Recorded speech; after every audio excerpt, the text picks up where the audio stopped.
বিসমিল্লাহির রহমানির রহিম। সকলকেই স্বাগতম। শহীদ জিয়াউর রহমান ডিগ্রি কলেজের পক্ষ থেকে অনলাইন ক্লাসে আমি মোহাম্মদ হারুন রশিদ তোমাদের সকলকে শুভেচ্ছা জানিয়ে শুরু করছি আজকের ক্লাস। আজকে আমরা চলতি মূলধন নির্ণয়ের প্রক্রিয়া সম্পর্কে জানতে পারব।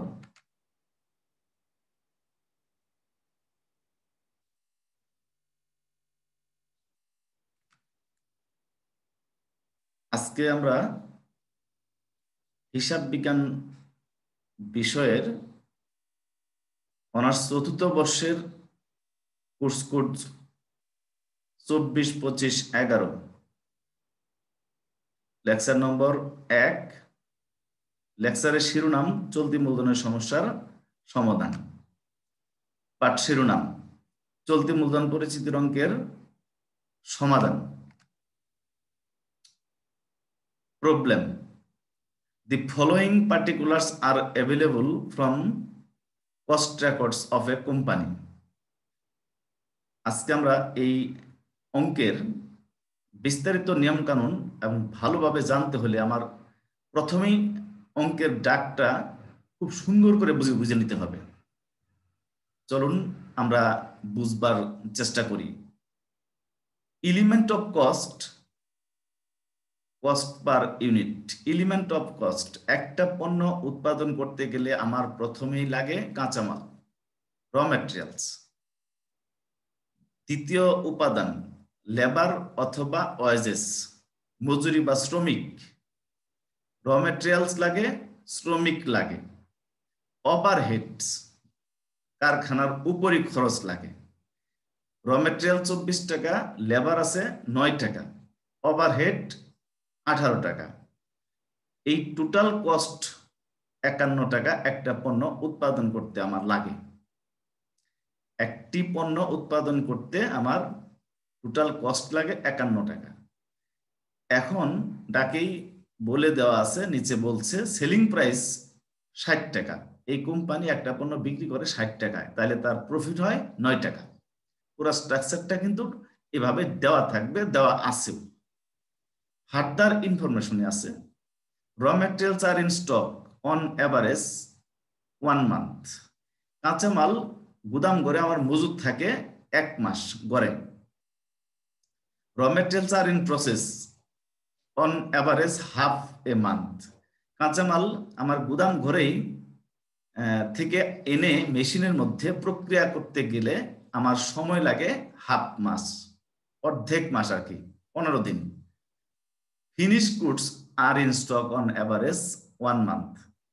তৈরিকৃত পণ্য, প্রস্তুতকৃত পণ্য, সম্পূর্ণ পণ্য, ব্যবহার উপযোগী পণ্য আমার গুদাম ঘরে পড়ে থাকে 1 মাস। Credit allowed by suppliers is on average 1 month. Credit অর্থ হলো ধারে বা বাকিতে। সরবরাহকারীরা আমাকে বাকিতে পণ্য দিয়ে থাকে 1 মাসের জন্য, অর্থাৎ 1 মাস সময় দেয় পণ্য সরবরাহকারীরা আমাকে, অর্থাৎ সরবরাহকারীদের নিকট থেকে আমি টাকাটা বাকিতে পাই 1 মাসের জন্য, অর্থাৎ 1 মাস পর আমাকে তাকে টাকা দিতে হচ্ছে।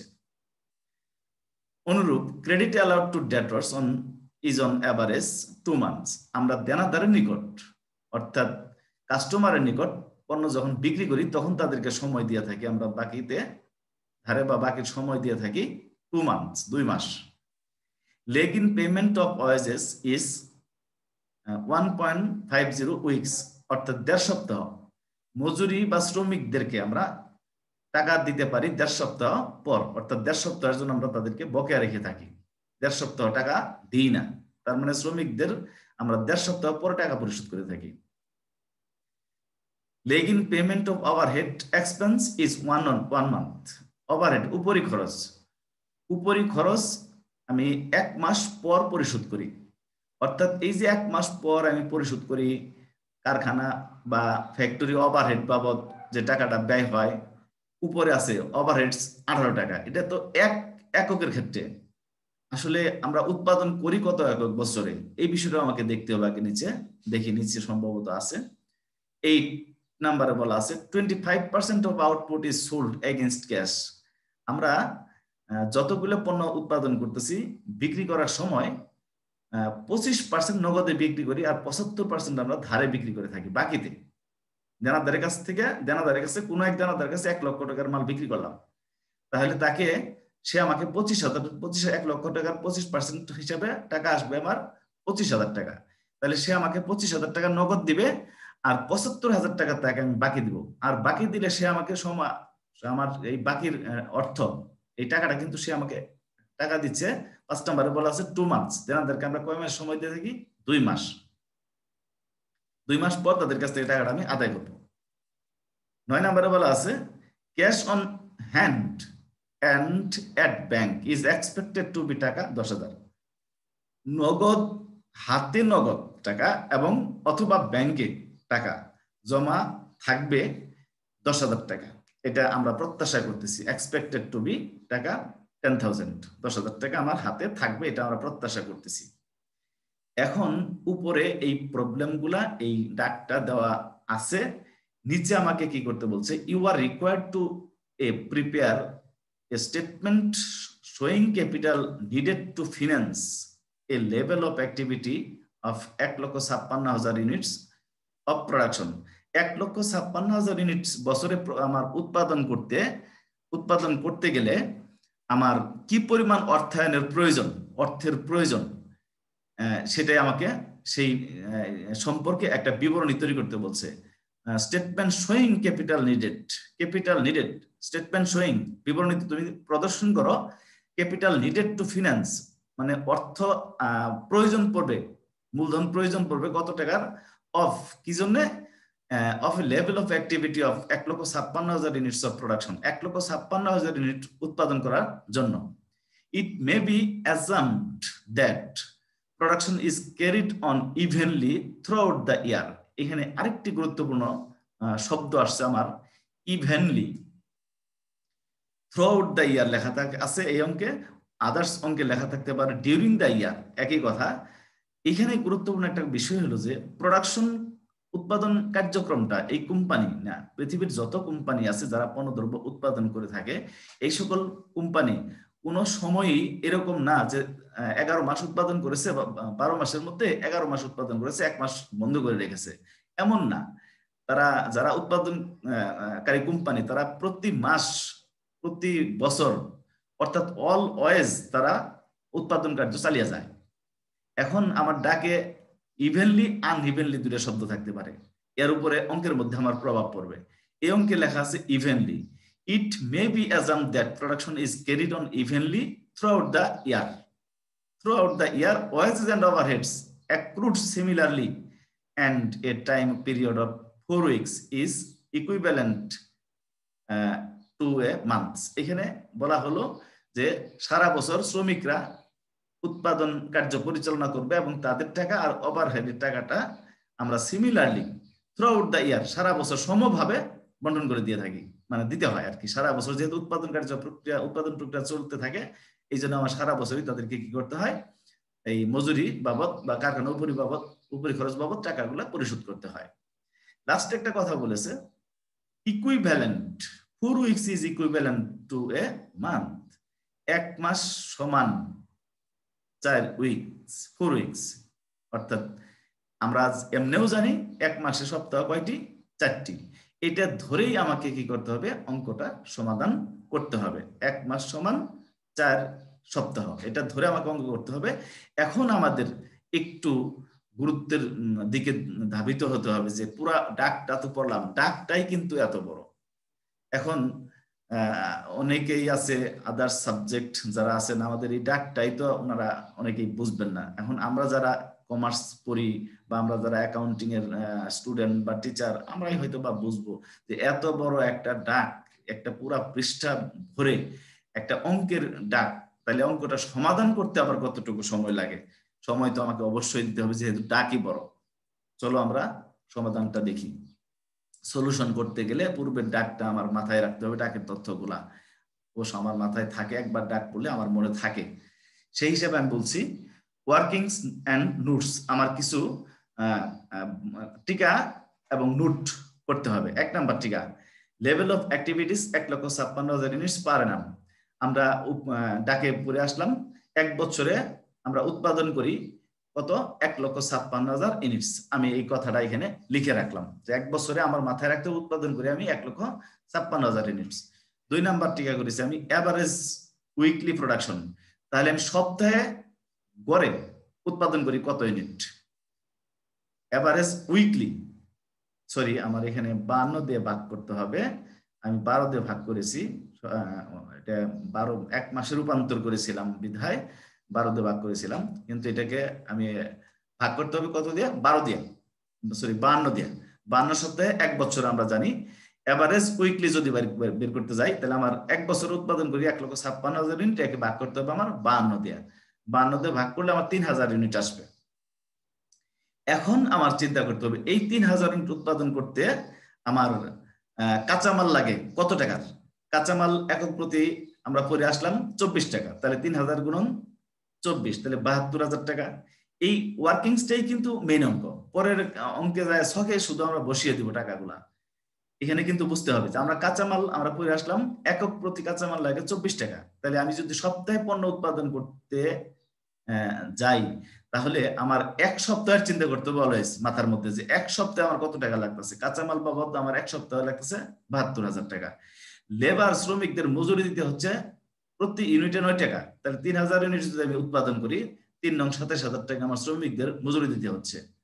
ওভারহেড বাবদ লাগতেছে আমার 3,000 গুণন 18, প্রতি ইউনিট 18 টাকা করে, তাহলে 54,000 টাকা। টোটাল কস্ট পড়ে গেল আমার 1,53,000 টাকা। এটা কিন্তু 3,000 ইউনিট 1 সপ্তাহে উৎপাদন করতে লাগতেছে আমার 1,53,000 টাকা, মাথায় রাখতে হবে। আমি কিন্তু 52 সপ্তাহটা বের করছি না, আমি এক সপ্তাহের 1 উইক এর ফলাফল বের করলাম। 1 উইকে এই কোম্পানি প্রফিট অর্জন করতেছে কত, 3,000 ইউনিটে 9 টাকা করে, তাহলে 27,000 টাকা। অর্থাৎ আমি বিক্রি করতেছি পাচ্ছি কত, 1,80,000 টাকা। অর্থাৎ 1 সপ্তাহে উৎপাদন করে 1 সপ্তাহের মাল আমি যদি বিক্রি করি 1,80,000 টাকায়, তাহলে আমার প্রফিট হচ্ছে 27,000 টাকা। এ ছিল মূল থিম। এই থিমটুকু আমরা কাজে লাগিয়ে পরবর্তীতে অঙ্কটা ছকের মধ্যে অঙ্কটা শেষ করব। Since production process is 2 weeks on average, পূর্বের ডাকে দেওয়া আছে কাঁচামাল প্রসেসিং এ থাকে 2 উইকস। এখন একটা কথা হলো, ওই যে একটু আগে বলেছিলাম যে ইভেনলি আর আনইভেনলি, একটা অঙ্ক করতে আমার যদি ইভেনলি আনইভেনলির বিষয়টা আমি বুঝতে চাই, তাহলে আমাকে বিষয়টা অন্যভাবে নিতে হবে, যে আমি ইভেনলি অর্থ হলো সমভাবে, আনইভেনলি অসমভাবে। সমভাবে যদি পণ্যদ্রব্য উৎপাদন করে থাকি তাহলে আমার যে সময়টা প্রসেসিং এ দেওয়া থাকবে তার অর্ধেক সময় ধরে আমাকে অঙ্কটা করতে হয়, এটা মাথায় রাখতে হবে। আমি এই জন্যই কথাটা লিখে রাখছি, since production is 2 weeks on average, the total cost of labor and overhead is for only half the time, যে সময়টা দেওয়া থাকবে তার অর্ধেক সময় নিয়ে আমাকে অঙ্কটা সমাধান করতে হয়। দ্যাট ইজ 1 উইক, অর্থাৎ প্রদত্ত সময় দেওয়া আছে এই যে আমরা দেখছি 2 সপ্তাহ, তাহলে আমাকে এর অর্ধেক সময় নিয়ে অঙ্কটা করতে হবে। 5 নাম্বার ওয়ার্কিংস করে আসি। when debtors is calculate is cost price, দেনাদার যদি আমি ক্রয় মূল্য নির্ণয় করি, debtors have been taken at cost of sales, and alternative view is to take debtors at sales revenue.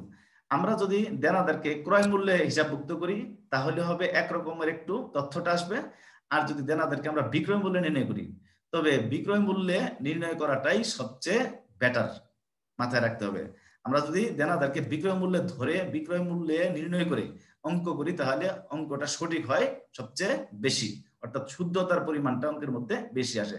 বেশ কিছু মেথড আছে, মেথডগুলোর মধ্যে আমরা অঙ্কটা সমাধান করব ম্যাট্রিক্স পদ্ধতিতে। এখন অঙ্কটা সমাধান করছি, দেখো statement of working capital requirements, এটা ডাকে বলা ছিল, এইটাই আমাকে তৈরি করতে বলেছিল, আমি তৈরি করেছি এই ছকের মাধ্যমে। প্রথমে ছকের মধ্যে আছে particulars, period, raw materials, work in process, finish goods, debtors, আর আছে আমার credit to debtors, credit to debtors, creditors এবং টোটাল টাকা। এবার আমার কাঁচামালের মধ্যে কত টাকা লাগে 1 সপ্তাহে, এটা আমরা দেখব। এক সপ্তাহে আমরা কত টাকা লেগেছিল সেটা আমরা বের করেছি। এবার কাঁচামাল তো আমার অরিজিনাল লাগে 4 সপ্তাহ। ইন র ম্যাটেরিয়ালস, আমি পিরিয়ডের ঘরে র ম্যাটেরিয়ালসের কথা বলা আছে 4 সপ্তাহ মজুদ থাকে। তাহলে 4 সপ্তাহে আমার টাকা লাগে কত? 2,80,000 টাকা, 88,000 টাকা গুণ করলে ওই 3,000কে আমরা গুণ করছি, ওই যে 54,000 টাকা বের করে রাখছি তাকে আমি 4 সপ্তাহতে গুণ করলাম। ইন ওয়ার্ক ইন প্রসেস 2 সপ্তাহ লাগে। ওয়ার্ক ইন প্রসেস এর যে টাকাটা বের করা আছে সেটা এরকে আমরা 2 দিয়ে গুণ করলাম, 1,44,000 টাকা আসবে। In finish goods, finish goods মজুদ থাকে 4 সপ্তাহ, তাহলে 4 দিয়ে গুণ করলাম 2,88,000 টাকা। ক্রেডিট টু ডেটর্স, দেনাদারকে আমরা বাকিতে দেই, আমাদের ওখানে বলা ছিল 2 মান্থস, 2 মান্থস মানে 8 সপ্তাহ। তাহলে দেনাদারকে যদি 8 সপ্তাহ বাকি দেই তাহলে দেনাদারের কাছে আমার টাকা পড়ে থাকে 4,72,000 টাকা। তাহলে টোটাল ওয়ার্ক উইক আমরা যদি যোগ করি 18 উইক হয়। এই কাঁচামালের জন্য 18 উইক, সবকিছু মিলে লেস করতে হবে ক্রেডিট ফ্রম সাপ্লায়ার্স। পাওনাদার আমার কি কত দিনের জন্য বাকি দেয় পণ্য কাঁচামাল? 1 মাস, 1 মান্থ লেখা আছে। 1 মান্থ ইকুয়াল টু কত?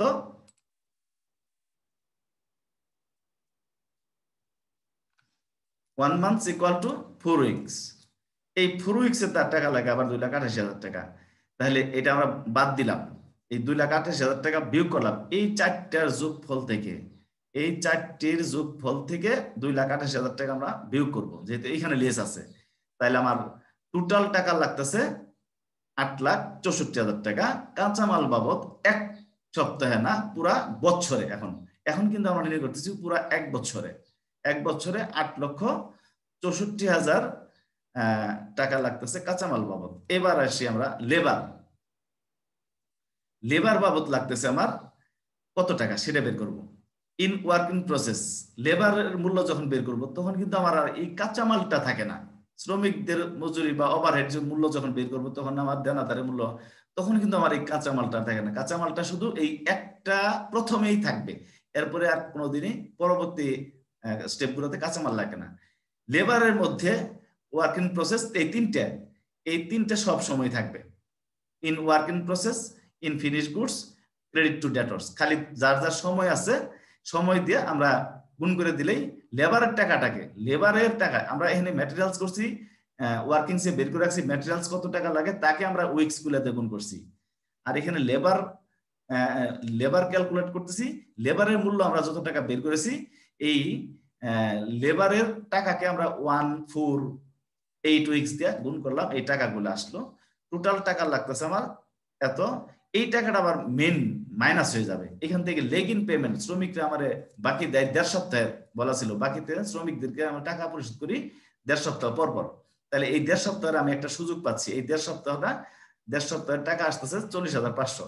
এখন আমি আবার এই তিনটার যোগফল থেকে 27,000, 1,08,000, 1,62,000 এই তিনটার যোগফল থেকে 40,700 টাকা আমি বিয়োগ করবো। তাহলে আমার টোটাল 1 বছরের লেবার বাবদ লাগতেছে আমার কত? 2,56,500 টাকা। বুঝতে পেরেছি? নেক্সট লেবার বের করছি, এরপরে আছে ওভারহেডস। সেম প্রক্রিয়া, ওভারহেডের মূল্য নির্ণয় করতে গেলেও আমার এই তিনটা প্রক্রিয়াই লাগবে। এই ওভারহেডের ক্ষেত্রে ওই লেবার লাগবে 1, লেবার কিন্তু আসলে 2 উইকস আছে, কিন্তু আমরা ওই যে ইভেনলি আনইভেনলির কারণে 2 উইকস এর অর্ধেক টাইম দিয়ে আমরা এই অঙ্কটা সমাধান করবো। অলওয়েজ যদি ইভেনলি থাকে তাহলে হাফ টাইম নিয়ে অঙ্ক করতে হয়, প্রদত্ত সময়ের অর্ধেক সময় নিয়ে অঙ্ক করতে হয়। আর যদি ফুল আনইভেনলি লেখা থাকে তাহলে যার সময় থাকবে সেই পুরো সময় নিয়ে আমাকে অঙ্ক করতে হয়। Working process 1 week. তাহলে এবার আমরা ওভারহেডের 1 সপ্তাহের যে টাকা বের করে রাখছি, এই ওভারহেডের 1 সপ্তাহের টাকাকে আমরা গুণ করব 1 উইক দিয়ে, তাহলে 54,000 টাকা। ফিনিশ গুডস 4 সপ্তাহ, তাহলে 2,16,000 টাকা। ক্রেডিটর্স 8 সপ্তাহ, 3,54,000 টাকা।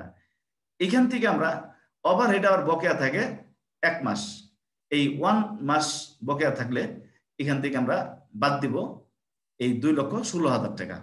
এই 54,000, 2,16,000, 3,64,000 এই তিনটা টাকার যোগফল থেকে আমাকে বাদ দিতে হচ্ছে 2,16,000 টাকা। এই 2,16,000 টাকা বাদ দিলে আমার 3,78,000 টাকা থাকলো। অর্থাৎ ওভারহেড বাবদ আমার বছরের টাকা লাগতেছে কত?